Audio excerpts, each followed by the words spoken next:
So here's what we got going on here. As you can see, the Cadillac is in the process of being disassembled.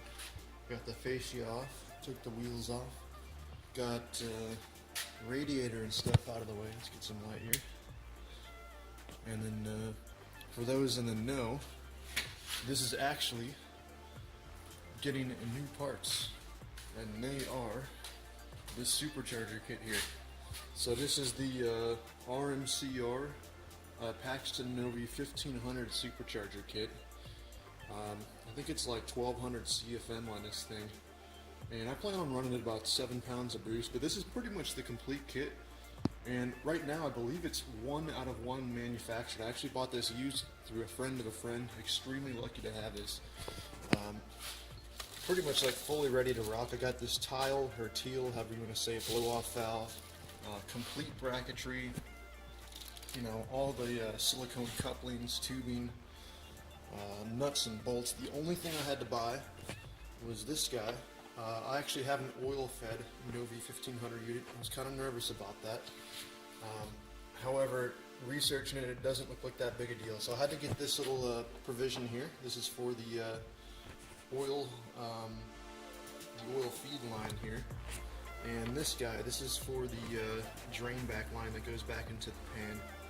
So I think this is only like 40 bucks on eBay, and that way I don't have to mess around too much. And the cool thing is, I actually got several different ports here for oil feed. So if I want to run like a mechanical oil pressure gauge, or go turbo down the road or whatever, I mean, this is perfect. You know, 40 bucks, no big deal. And I also got this. This is technically for windshield wiper fluid.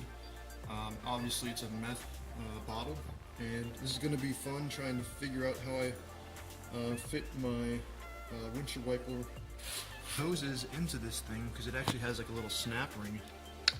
That's the only really gotcha I found so far in this kit. I mean, it even came with like the crank pin kit. That's actually the first time I did that, but it was super easy. You just got a 90-degree drill, black oxide bit, and it just went right through the crank pulley and right into the crank, no problem there. Came with this hose fittings and everything for the oil feed line. It even came with like all this wiring here for relocating the fuse box. I did buy these new gaskets for the intake manifold. I'm actually going to remove my Fast 102 and recoup some money. That's a whole nother story. Got a belt with it. Got the Kenny Bell BAP booster pump. Nuts and bolts. More wires for extending the fuse box. I mean, pretty much everything.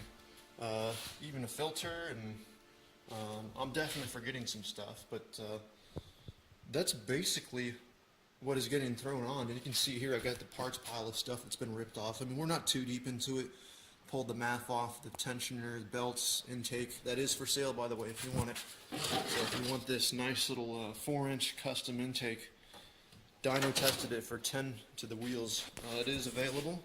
Intake box, which is of no more use to me, and just some other junk removed, the rad and strut bar and everything else.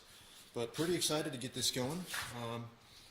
Already got the crank pinned. You probably can't tell because it's super dark in here, and I have a bolt in it, so I guess that's of no use. This car is basically a full bolt-on car. It's a Fast 102 intake manifold. I got long tube headers in there, as you can see. What else do I got done with this thing? A 227, 231 cam on a 111 loop separation, and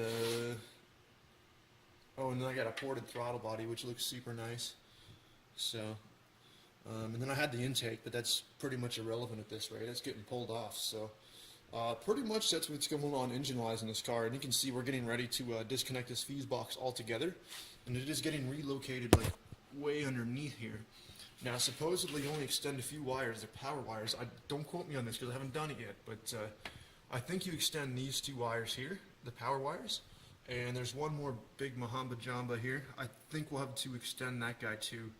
I got to read the instructions a little more, but I'm pretty excited to get this done here, and I guess I'll try to make a little slideshow or a video. I didn't do that with my other supercharger install in a truck, so maybe this will be a little more fun to watch. But anyways, that's progress, and I'll probably go back to doing little snapshots and photos along the way. Cool, later.